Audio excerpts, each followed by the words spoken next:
A continuación, Neurología al Día. Clasificación A. Apto para todo público.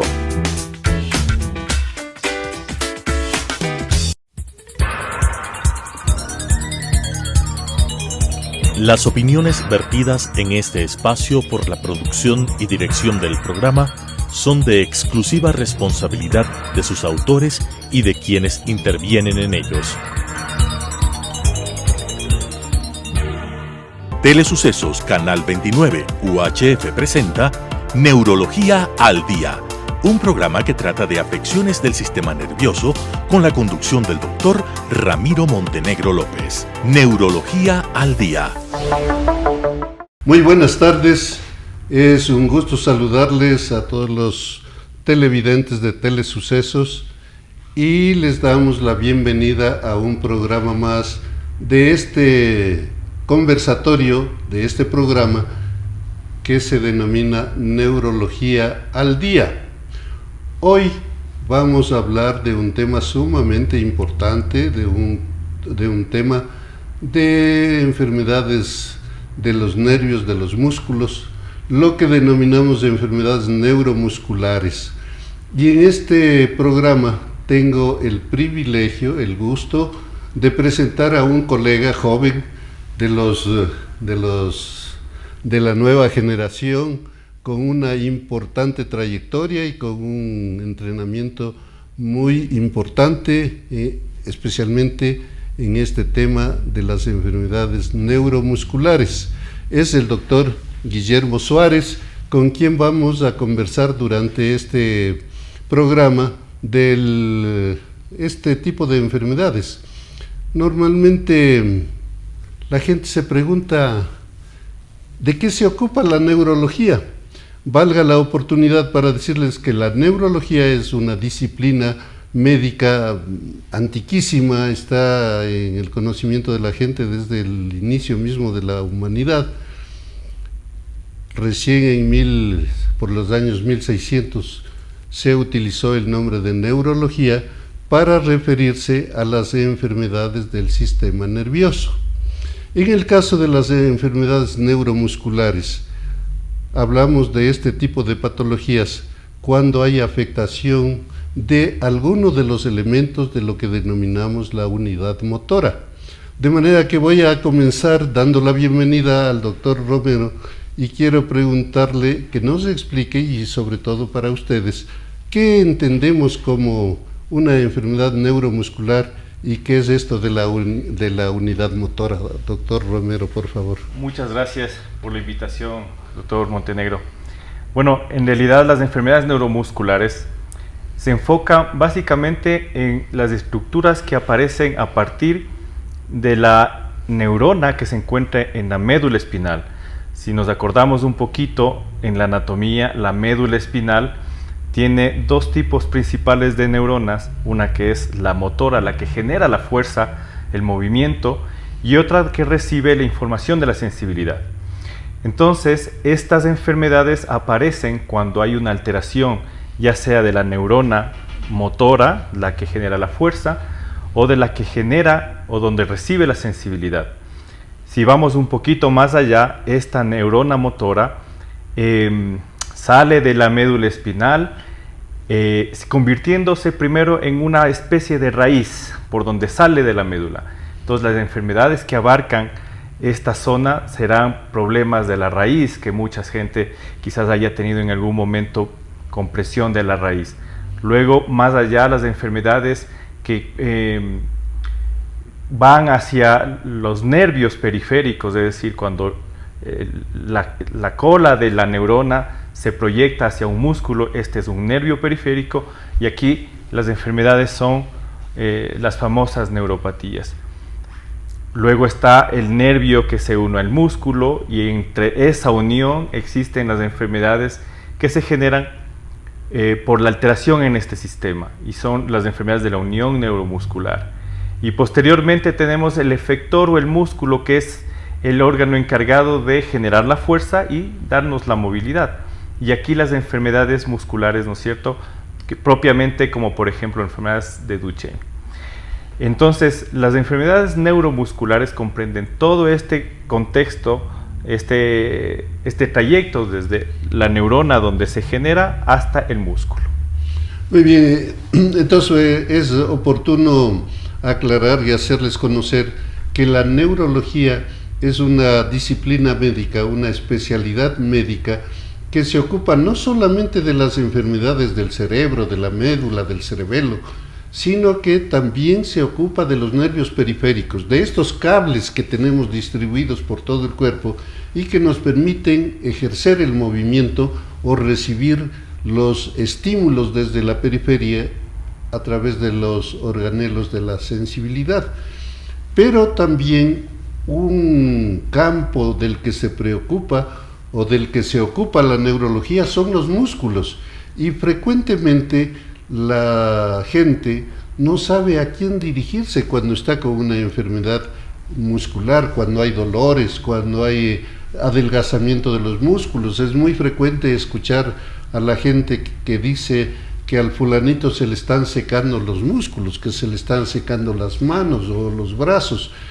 Esta es una enfermedad muscular, y al médico al que hay que recurrir es al neurólogo, porque el neurólogo es también el especialista en las enfermedades musculares. De modo que ya saben ustedes que cuando haya algún problema relacionado con los músculos, a quien hay que buscar es a un médico especialista. Y dentro de la neurología hay en la actualidad subespecialidad dedicada a estas enfermedades que son en muchos casos muy complejas. Por lo tanto, tendremos que buscar a expertos como el doctor Romero, que ha hecho un entrenamiento en este tipo de enfermedades. Y hablando de ellas, es verdaderamente llamativo, doctor Romero, que estas enfermedades neuromusculares abarcan un grupo de, ¿qué será?, de 150, 160 variedades de enfermedades, y muchas de ellas son relacionadas con la infancia. Así es. En realidad, dentro de las enfermedades musculares ya se han detectado más de 500 enfermedades musculares, solamente del músculo. Y aquí es importante un poco discriminar qué tipo de enfermedades se pueden presentar en el músculo. Las más frecuentes que vemos y las compartimos con otros colegas de especialidad, como por ejemplo los endocrinólogos o los reumatólogos, son las miopatías inflamatorias. ¿Qué es esto? Las miopatías inflamatorias es una inflamación del músculo, que generalmente son una respuesta del cuerpo contra el cuerpo, lo que famosamente llamamos las enfermedades autoinmunes. Por lo tanto, ese es un grupo importante, quizás el que más hemos conocido o con lo que más trabajamos en general, las miopatías inflamatorias. Pero hay otro tipo de enfermedades musculares que, bien lo decía, que aparecen en la infancia, y estas son las enfermedades distróficas o distrofinopatías. La más conocida, que seguramente su público lo habrá escuchado, es la distrofia muscular de Duchenne. Es una de las distrofias musculares más frecuentes que aparece en la infancia. Pero esta no es la única, también está la distrofia muscular de Becker, que es una variante. Otra que es bastante frecuente, lo vemos frecuentemente, es la distrofia facio-escapulo-humeral, las distrofias miotónicas, que son dentro de los grupos de las distrofinopatías. Pero hay otro grupo de enfermedades que las conocemos como las miopatías congénitas, que van por otro carril. Estas generalmente aparecen en la infancia, en el nacimiento, y se acompañan de otros trastornos cognitivos, alteraciones también musculoesqueléticas. Acordémonos que los músculos son los que le dan el soporte a esta estructura ósea, y cuando se pierde la fuerza, entonces también se acompañan de alteraciones óseas como las más frecuentes en la columna vertebral. Por lo tanto, hay alrededor de 500 enfermedades musculares sobre las cuales los grupos de genética trabajan muchísimo para ir identificando otras enfermedades que van apareciendo. Sí, en realidad el grupo de las enfermedades musculares se ha ido incrementando con la con el progreso de la ciencia y de la tecnología, se ha ido encontrando variantes de enfermedades musculares básicas. Así es. De modo que para nuestros oyentes lo que interesa es cómo pueden definir, cómo pueden sospechar que están padeciendo de una enfermedad muscular. ¿Será por la disminución del tono muscular, de la fuerza, de dolor también que pueden generarse? Hay una serie de síntomas básicos que a la gente le puede orientar a pensar en que tiene una enfermedad muscular y a partir de ahí puede buscar ayuda especializada. Sí, muy importante la pregunta, porque aquí para nuestros televidentes vamos a separar en dos grandes grupos un poco para que se entienda, nada más hacerlo un poco más didáctico. En primera instancia tenemos al grupo de los niños, ¿no es cierto? Es decir, edad pediátrica. En ellos, lo más importante cuando nacen es la dificultad para succionar. Esa dificultad que tienen para succionar ya habla de que eventualmente tienen dificultad o debilidad muscular. Otra de las características es el llanto, un llanto muy poco alto, muy agudo en algunas ocasiones, o a veces no pueden llorar. Si vamos avanzando un poco en edad, uno de los primeros signos que uno debe fijarse, los primeros síntomas en un niño de 2 a 3 años que ha alcanzado la marcha, recordemos que generalmente al año de edad todos los niños ya caminan, pero un niño de 2 a 3 años que empieza a caminar en puntillas, este es uno de los signos bien importantes, empieza a caminar en puntillas, ya es un signo de que algo está pasando. Puede empezar con retracciones en los tendones de los pies, de las piernas, por eso él empieza a caminar en puntillas.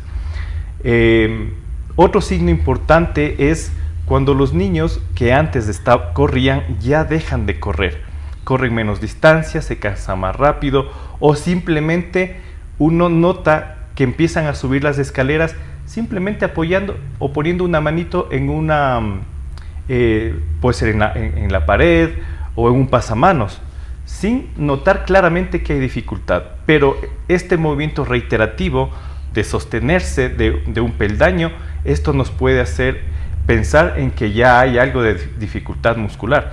Si uno va pasando un poquito con edad, otra característica es una persona que jugaba, que hacía actividad física y deja de hacer actividad física. Los párpados que empiezan a caerse, que normalmente están muy abiertos y uno de ellos empieza a caer, también un signo de que puede haber debilidad muscular. Otro signo es la visión doble, que muchas personas acuden al oftalmólogo en primera instancia porque ven borroso. Y uno de los primeros síntomas antes de ver doble, si nos acordamos, la acomodación muscular permite que la visión sea única, pero cuando ya falta un poquito de fuerza, el primer síntoma es visión borrosa, persistente o que puede ir fluctuando. Luego aparece la visión doble. Un poco más pasando los años, uno puede darse cuenta de la debilidad muscular cuando eventualmente le cuesta levantarse de una silla, cuando se tropieza con facilidad en sitios que antes no se tropezaba. Por ejemplo, si en la casa hay alfombras, se tropiezan con la alfombra, levantan el pie para subir un peldaño y la punta del pie topa con frecuencia, no es una cosa ocasional, con frecuencia el borde del peldaño. La dificultad para tragar es otro de los síntomas de debilidad que muchas veces lo pasamos por alto, pero la tos persistente al tomar líquidos o al comer ya nos habla de que puede haber un problema de deglución. Para tragar, la persona tiene dificultad para tragar, por lo tanto aclara la voz, entonces hace este gesto para tratar de evitar el atrancarse, por así decirlo. Entonces, estos son síntomas que con frecuencia aparecen en una persona que empieza a tener debilidad muscular, como síntomas de debilidad, ¿no? Sí, pero en algunas ocasiones también una manifestación, especialmente en las miopatías inflamatorias, puede ser el dolor el síntoma inicial. El síntoma inicial, el dolor, va acompañando con frecuencia a las miopatías inflamatorias. Pero recordemos que el dolor aparece en los grupos musculares grandes, ¿no? En los niños, importante reconocer que el dolor es más en las pantorrillas, es un dolor intenso en las pantorrillas, y esto siempre se va a presentar en las miopatías inflamatorias, o en este caso en los niños de tipo viral.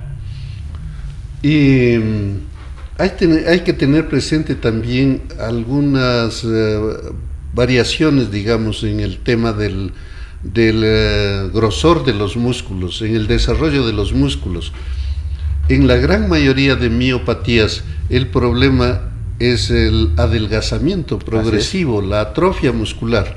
Pero hay también casos de enfermedades musculares que cursan más bien con un, entre comillas, desarrollo exagerado de los músculos, que les hacen aparecer como personas musculosas, cuando realmente lo que está ocurriendo es que se está produciendo o que se ha desarrollado una enfermedad muscular que cursa con hipertrofia muscular. Así es, Duchenne es el mayor representante y es la distrofia muscular más característica en estos casos, donde efectivamente los grupos musculares de las pantorrillas alcanzan un volumen mayor. Y esto es un signo clínico importante. No solamente en Duchenne, hay algunas otras enfermedades distróficas que cursan con la misma aumento del volumen, pero creo que Duchenne es lo más representativo. Este aumento del volumen es porque se va degenerando el tejido muscular y se va depositando más bien tejido graso, y por eso es que aumenta el volumen. Así es. Y quisiera también que comente a nuestro público el hecho de aquella persona que se agarra del tubo para subirse al bus y no puede soltarse. ¿Qué significa eso? Es importante e interesante este signo porque es bien frecuente y es el signo más característico en las distrofias miotónicas, ¿no? ¿Qué es la miotonía? Es un fenómeno por el cual el músculo, cuando uno genera una fuerza, como cerrar el puño, difícilmente se puede relajar el tejido muscular. Por lo tanto, se hace difícil poder abrir y no se puede soltar el tubo. Y los pacientes, es característico que cuando van en el bus, y eso lo cuentan, está descrito y lo cuentan en la consulta, para poder bajarse en la parada que les corresponde, se tienen que soltar con un tiempo antes, porque si no, no se pueden soltar. Este fenómeno es característico de la enfermedad miotónica, ¿no? Que es otro tipo de distrofia muscular y es bastante frecuente. Dentro de las enfermedades musculares, realmente que es un capítulo que podríamos pasarnos conversando muchísimo tiempo, pero me interesa también que nos comente sobre ese tipo de enfermedad en la que el individuo amanece bien y llegado a la tarde puede estar tan cansado que ya no avanza ni a sostenerse en pie. La famosa y bien conocida miastenia gravis, ¿no? Esta miastenia gravis es una enfermedad de la unión entre el nervio y el músculo. No es una enfermedad propiamente del músculo ni tampoco del nervio, sino se encuentra en una parte donde el nervio alcanza el músculo.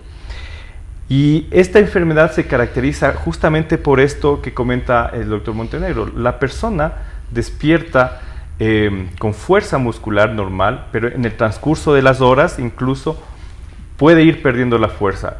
Esta enfermedad se caracteriza por causar una debilidad que es fluctuante. Entonces, en ese sentido, una persona puede estar fuerte en la mañana, hace una actividad y pierde la fuerza muscular. Reposa, descansa, nuevamente gana fuerza muscular y puede seguir haciendo una actividad hasta que nuevamente se fatiga el músculo. Por tanto, la miastenia gravis es una enfermedad que genera esta debilidad fluctuante, esta fatiga muscular que generalmente aparece en el párpado, en el ojo, como primera manifestación. Este párpado caído, la visión doble, es muy frecuente en miastenia gravis, que luego se puede generalizar y ser una enfermedad que compromete en los grupos musculares de los brazos y las piernas, puede aparecer posteriormente. Pero de manera inicial aparece en los ojos como una visión doble, por eso es que el paciente consulta primero donde el oftalmólogo, el párpado caído y esto es una de las características de esta enfermedad, la debilidad fluctuante. Así es, pero es posible también que esta enfermedad, la miastenia gravis, quede restringida solamente a los músculos llamemos de la cara o de la cabeza, porque están incluidos los músculos de la garganta. Así es. Que impiden deglutir y que impiden ver adecuadamente, produciéndose visión doble. Es decir, puede quedar restringida también solamente a este sector del cuerpo. Sí, efectivamente, alrededor de el 80% de las personas que debutan con una miastenia gravis, debutan con una miastenia que se llama ocular, de tipo ocular. ¿Por qué ocular? Porque afecta solamente a los músculos que mueven los ojos y al párpado. Pero después de un tiempo, y generalmente entre 2 y 3 años, la miastenia puede generalizarse. Claro. Y en ese sentido puede ya comprometer tanto los músculos que nos ayudan a tragar, la deglución, o los músculos de las extremidades. En este caso se llama miastenia generalizada, pero efectivamente un 10 a 15% de las personas con miastenia gravis van a tener solamente un compromiso ocular. Así es. Y bueno, hablemos algo de estas enfermedades. ¿Cuál es la razón, la causa, la etiología de por qué estas enfermedades? En la miastenia gravis es una enfermedad autoinmune. La miastenia gravis es una enfermedad que se genera porque el cuerpo ataca al cuerpo. Es decir, puede haber una noxa que eventualmente en un tiempo pudo haber generado una respuesta inmune, como las enfermedades infecciosas. Ahora se sabe mucho sobre algunos virus que pueden desencadenar a la larga una respuesta autoinmune. Por lo tanto, en miastenia gravis el problema está en que el cuerpo genera estos anticuerpos que normalmente van dirigidos hacia los virus, parásitos o bacterias, pero que por su similaridad con las estructuras de la unión muscular, el cuerpo se autoataca, generando una lesión de las estructuras musculares. Por lo tanto, con esa aparece la dificultad para la contracción. Pero hay otras enfermedades que más bien son genéticas, muchas de ellas difícil de poder saber y entender cuál es la causa, ¿no? Como por ejemplo la esclerosis lateral amiotrófica. Esta esclerosis lateral amiotrófica es una enfermedad de la neurona motora. No se conoce bien la causa por qué aparece. Lo que sí se han identificado son varias alteraciones en los genes que están generando la estructura de la neurona, que son las que fallan y al final terminan generando la muerte de la neurona. Y muchísimos de esto, de las variedades de enfermedades musculares, dada la etiología un poco obscura, dada la dificultad que hay para establecer con exactitud el diagnóstico, la mayoría no tienen un tratamiento apropiado, un tratamiento seguro y que permita a nosotros mismos decirnos: voy a recetar esta medicación para lograr una mejoría. Y es frustrante porque la gran mayoría no tienen un tratamiento curativo. A lo máximo que se aspira es probablemente a que la enfermedad no progrese con rapidez, o que los pacientes puedan alcanzar una cierta funcionalidad para tener una calidad de vida que les impida depender de una tercera persona, de un familiar, de un cuidador. Así es, el problema justamente de eso, que muchas de las enfermedades neuromusculares, al no tener una causa, no haber encontrado el factor que genera la enfermedad, complica mucho los tratamientos farmacológicos, ¿no? Las enfermedades neuromusculares no se curan, pero sí se tratan. Y esa es una cosa bien importante entenderla, Sí. porque efectivamente en esclerosis lateral amiotrófica todavía no hay un tratamiento eficaz que pueda generar ni siquiera la disminución de la velocidad con que esta enfermedad avanza. En otras enfermedades, como por ejemplo las neuropatías diabéticas, el paciente diabético que tiene el dolor de las extremidades, la dificultad para caminar, aquí los tratamientos son más bien de tipo secundario, ¿no? El control de la diabetes termina siendo el tratamiento más importante. Luego vienen los tratamientos para aliviar el dolor, mejorar la calidad de vida del paciente. En miastenia gravis, pues los tratamientos ayudan mucho al paciente a estar con una fuerza mucho más estable y en ese sentido mejorar la calidad de vida también del paciente. Solamente el 5% de los pacientes con miastenia y menos incluso pueden llegar a curarse. Y en las enfermedades musculares exactamente lo mismo, al ser unas alteraciones genéticas generalmente son difíciles de tratar. Así es, por supuesto, de manera que queda muchísimo por conversar. Hoy hemos abarcado algo de generalidades. En el futuro le comprometo, doctor Romero, para que vayamos dedicando conversaciones ya específicamente con cada grupo de enfermedades musculares. Muchas gracias por su presencia. Muchísimas gracias. Muchas gracias a ustedes y muy buenas tardes. Las opiniones vertidas en este espacio por la producción y dirección del programa son de exclusiva responsabilidad de sus autores y de quienes intervienen en ellos.